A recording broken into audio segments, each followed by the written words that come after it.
Este é Gene Simons, um trader profissional que transformou $1000 em mais de 20 milhões sem saber nada sobre o mercado financeiro tradicional. Utilizando algoritmos e modelos computacionais, o professor de matemática derrotou Wall Street através de fórmulas que buscavam padrões e antecipavam os movimentos dos preços. Ninguém no mundo dos investimentos foi páreo para ele, nem mesmo Warren Buffett, George Soros, Steve Cohen, Peter Lynch ou Ray Dalio. Absolutamente ninguém performou melhor do que James Harris Simons. Agora, eu preciso te confessar uma coisa. Ele não transformou $1000 em mais de 20 milhões. Isso foi só um exemplo para te entender o que teria acontecido se tu tivesse investido $1000 no início do seu fundo de investimento Medallion e deixado até hoje. O que ele fez, na verdade, foi muito maior do que isso. Com retorno médio bruto de 66% ao ano, Gene gerou mais de 100 bilhões de dólares de lucro para os seus acionistas. O cara é um gênio. Claro que as estratégias utilizadas por Simons estão trancadas dentro de um baú enterrado ao lado da fórmula da Coca-Cola. Mas, se a gente for olhar com cuidado um trecho do livro da história dele, dá pra perceber que estratégias de retorno à média foram consideradas ao longo da sua jornada. Então, em homenagem a Gene, nesse vídeo eu vou te mostrar uma estratégia de retorno à média que eu considero bastante interessante, não só pela sua simplicidade de entendimento, mas claro, pela sua rentabilidade. Recado rápido para não atrapalhar o teu conteúdo. No dia 17 de março teremos a primeira aula do evento A Arte de Saber Perder, onde eu vou te mostrar os aspectos mais importantes para o trader ser lucrativo dentro do mercado. Passaremos juntos pela psicologia do trader, manejo de risco e vou mostrar com o mercado ao vivo, aberto, na prática, como as minhas estratégias funcionam. Para te participar do evento, é só te cadastrar aqui abaixo gratuitamente. Eu te vejo lá.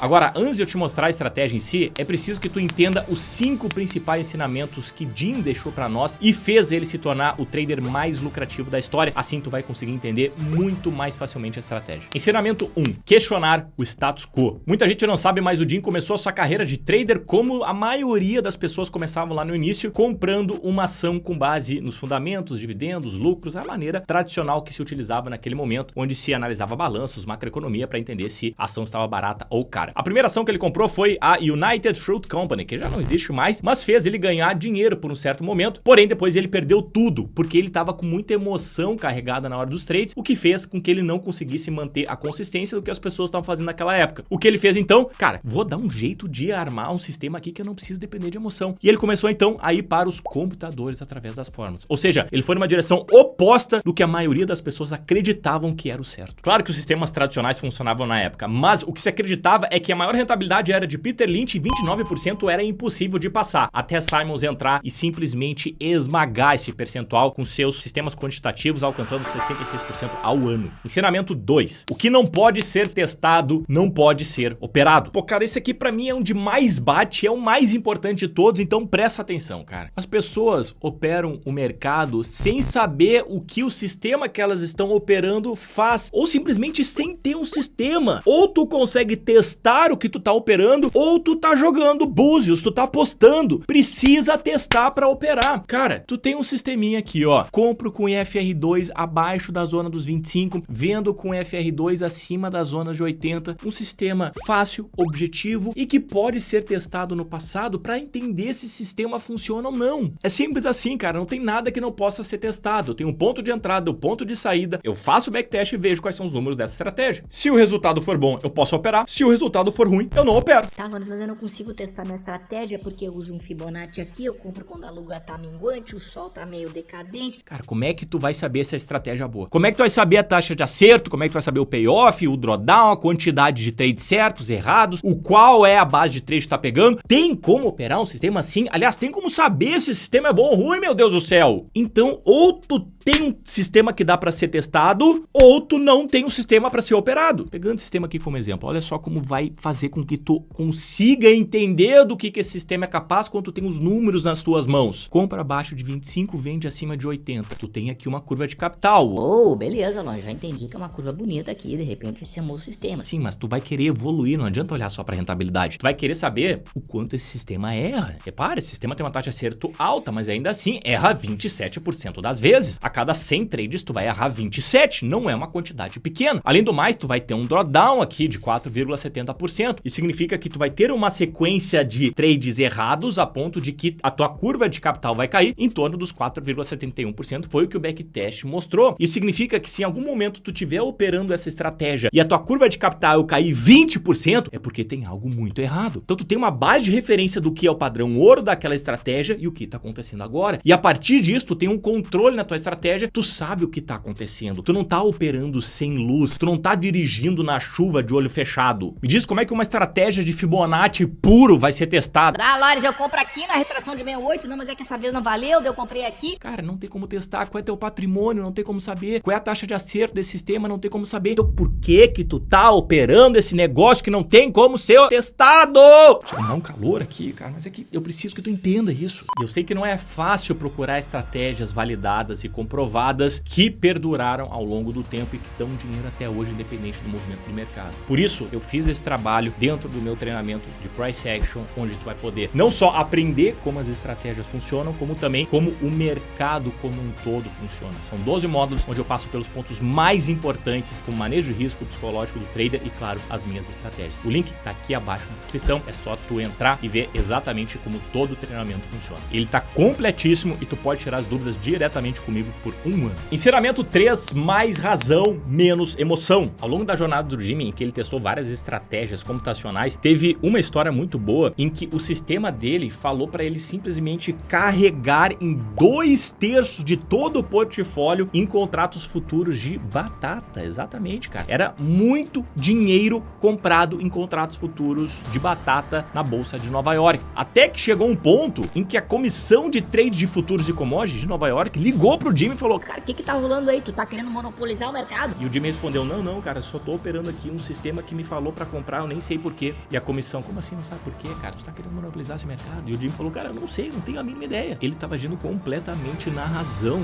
zero emoção. No final das contas, a comissão simplesmente falou: tu não sabe? Então vou fechar todas as suas posições. O Jimmy acabou perdendo dinheiro, mas o fato de ele seguir o sistema de maneira extremamente racional, sem questionar emocionalmente o porquê, fez ele ser um dos traders mais lucrativos da história. Ele simplesmente fazia aquilo que o sistema estava falando para ele fazer. Claro que ele tinha testado antes, ele sabia que a coisa funcionava bem. Isso vai completamente de encontro ao 4º ponto, que é resiliência, confiança e um pouco de fé. Eu sei que pode soar um pouco estranho essa frase, mas ela tem muito fundamento. No início, quando tu estiver operando uma estratégia que tu sabe que é validada, que tu sabe que dá dinheiro, que tu conhece os números, vai ter um momento em que aleatoriamente, dependendo da forma como tu entrou no mercado, o sistema vai estar perdendo dinheiro ou empatando, seja lá o que for, depois de 10, 20, 30 trades, e tu vai ter que confiar. Se tu conhece o sistema, se tu sabe os números e tu tá passando por um momento, tu tem que confiar, cara. Assim como quando tu tá indo na academia, quando tu tá correndo para emagrecer e nas primeiras semanas simplesmente não acontece nada, mas tu continua naquele processo porque tu acredita, tu confia, tu sabe que vai acontecer algo bom se tu continuar insistindo de maneira correta naquilo que tu tá fazendo. E é muito comum os traders começarem a operar uma estratégia que aparentemente não funciona, eles deixam de continuar fazendo aquilo que dá certo e eles acabam perdendo o melhor momento da estratégia. Tu acha que não foi angustiante passar por esse momento aqui? Claro que sim, cara, mas tu tem que confiar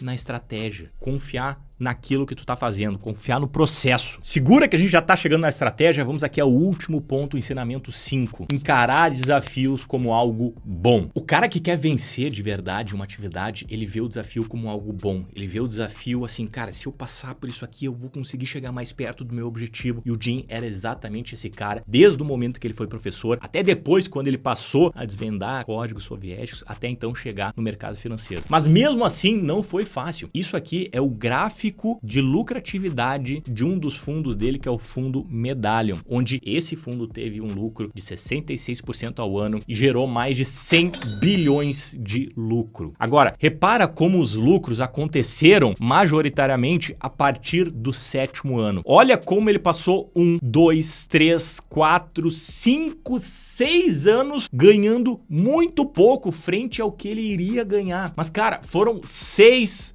anos se desafiando, 6 anos sem saber se aquilo que ele estava fazendo de fato iria fazer o trader que ele é hoje. Foram 6 anos tentando entender como o mercado financeiro funcionava de verdade. E claro, né, aqui pode parecer pequenininho, mas foi um lucro de milhões. Mas mesmo assim, foi muito pouco frente ao que aconteceu lá a partir do 20º ano, cara. 20 anos para ele realmente ter resultado assim, pau, estrondoroso, que fez ele ser colocado na grande mídia. É muito tempo, é desafio viu e ele via isso como algo muito positivo. Mas o que mais me chamou atenção mesmo foi o sexto ano, porque ao que tudo indica, olhando aqui para os lucros, foi aonde ele teve uma quebra, um entendimento e a partir dali realmente uma aceleração nos lucros. E coincidência ou não, aqui se fechava mais ou menos as 10 mil horas, que são a quantidade de horas necessárias para uma pessoa se tornar especialista em algo. Eu inclusive fiz um conteúdo sobre as minhas primeiras 10 mil horas, onde eu tive vários erros que tu não precisa tê-los e assim tu pode se tornar um trader lucrativo e consistente muito mais rápido do que eu. Eu vou deixar o conteúdo aqui acima, onde eu mostro para ti exatamente o que são esses ensinamentos e o que eu levei de melhor deles. Muito importante, cara. Separa na guia e depois assiste. Vamos então à estratégia de retorno à média. Primeiramente, eu vou precisar que tu entenda 3 indicadores. Primeiro, a média móvel aritmética de 21 períodos. Segundo, a média da volatilidade histórica. E por terceiro, o indicador LS Volatility. Vamos começar aqui com a volatilidade histórica média. E eu vou calibrar ela para 21 períodos aritméticos. Basicamente, esse indicador nada mais é do que o pulmão do papel naquele prazo operacional que eu estou observando. Aqui eu tenho um gráfico de 15 minutos. Se eu trocar para o gráfico diário, eu vou ter outra volatilidade. O que ele me conta no final das contas? Ele me conta o quanto o papel se movimentou nos últimos 21 candles e me dá esse percentual de maneira anualizada. Em outras palavras, olha só que fácil, cara. Eu tenho aqui a volatilidade nesse momento em 20,84. Isso significa que, na média, pelos 21 candles, o GPA se movimentou 20,84%. Isso é agora. Se eu recuar um pouco mais o gráfico, eu vou ter aqui outra volatilidade de 33%, uma volatilidade muito maior. Ou seja, naquele momento, o GPA estava muito mais forte para andar para cima ou para baixo. Ela estava com muito mais pique, muito mais disposição do que agora, que ela estava mais cansadinha ali, se movimentando só os 20%.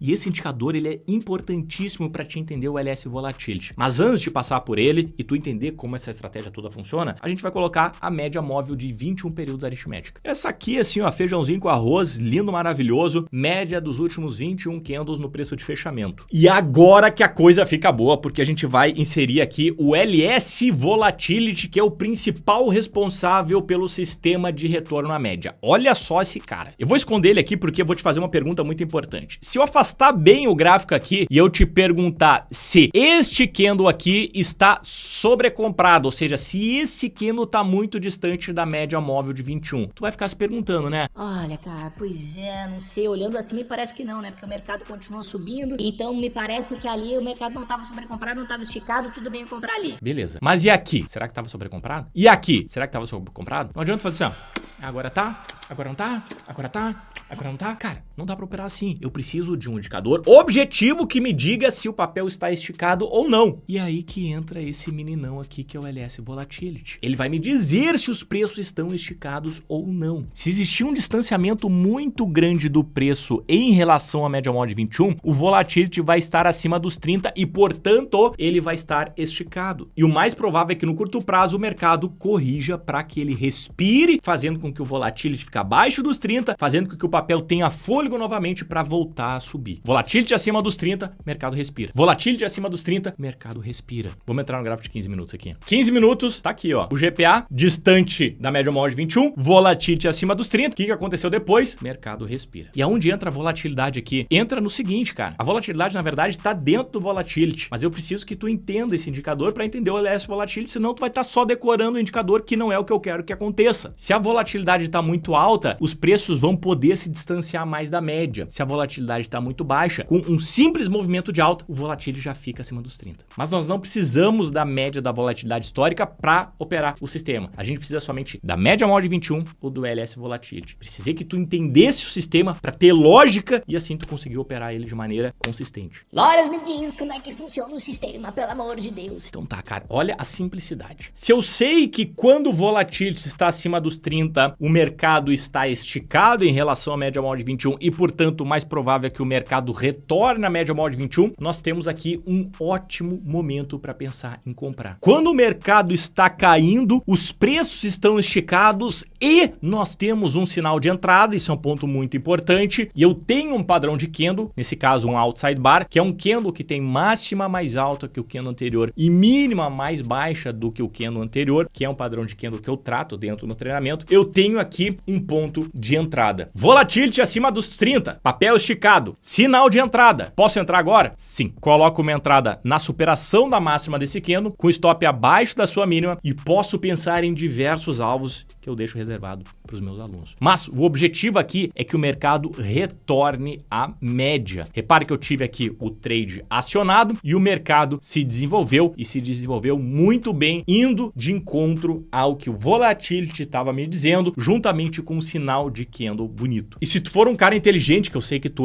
deve estar te perguntando, tá, Lores, mas aqui também, né, eu tive o mercado deixando o volatility acima dos 30, com um sinal meia boca, coloquei uma entrada na superação da máxima aqui, com o stop abaixo da mínima, e aqui a operação não foi muito boa, né, inclusive demorou um monte para ser acionado, e depois o mercado, inclusive, bateu na média móvel de 21 só lá atrás. E aí que tá o pulo do gato. Eu adiciono outros indicadores para deixar essa estratégia melhor. Te apresentei aqui o primeiro plano. O outro indicador que eu utilizo é o volume financeiro. Na medida que eu tenho mais volume, eu tenho mais confiabilidade no sinal. Uso demais o volume nessa estratégia. Para te conhecer exatamente como utilizar o volume, eu vou deixar um vídeo inteiro aqui para ti, onde eu falo sobre esse indicador que eu considero extremamente essencial na caixa de ferramenta do trader. Tenho certeza que tu vai gostar. Te vejo lá.